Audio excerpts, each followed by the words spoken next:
রনও সরোজের হয়ে bill payment করে দিলে সরোজ তার মায়ের জন্য গিফট কেনার জন্য 500 টাকা রেখেছিল, সেটা রনকে দিয়ে দেয় আর বলে বাকি 700 টাকা ডিউ থাকলো, আপনার ফোন নাম্বারটা দিয়ে দিন, আমি দিয়ে দেব।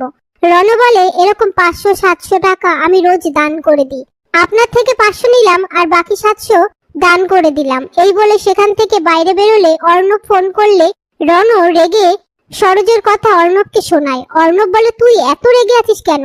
তুই কিনা একটা মেয়েকে নিয়ে এত ভাবছিস, আর কথায় কথায় বলে আই এম ইন লাভ। রন বলে তাহলে মেয়েটাকে বলে দে, না হলে আমাকে অ্যাড্রেস দে, আমি গিয়ে কথা বলবো। অর্ণব বলে তার দরকার নেই, লাইন সেট হওয়ার আগে যদি কাটছাট হয়ে যায় আমি নিজেই বলে দেব। এই বলে ফোনটা রেখে দেয়।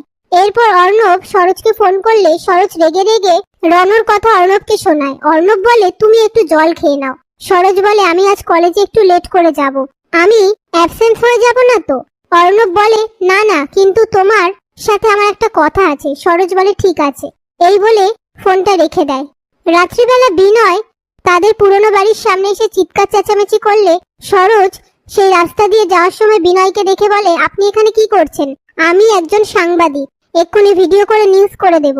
বিনয় বলে এসব করে নাম কামাবেন না, সাংবাদিকদের আর কাজ কি? এই বলে কথা শুনিয়ে সেখান থেকে চলে যায়। তারপর সরোজ কলেজে এসে সিকিউরিটির থেকে জানতে পারে যে ট্রাস্টি বোর্ডের একজন ডক্টর মারা গেছে, এর জন্য কলেজ বন্ধ।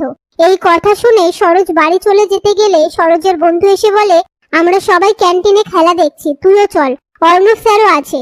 সরোজ বলে উনি কি আমায় ডেকেছেন নাকি? সরোজের বন্ধু বলে হ্যাঁ।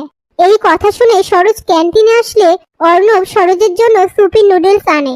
এরপর সরোজ বলে আপনি আমার কি কথা বলবেন বলেছিলেন? অর্ণব বলে আগে খাবারটা খেয়ে নাও, যদি খালি পেটে কথাটা হজম না হয়।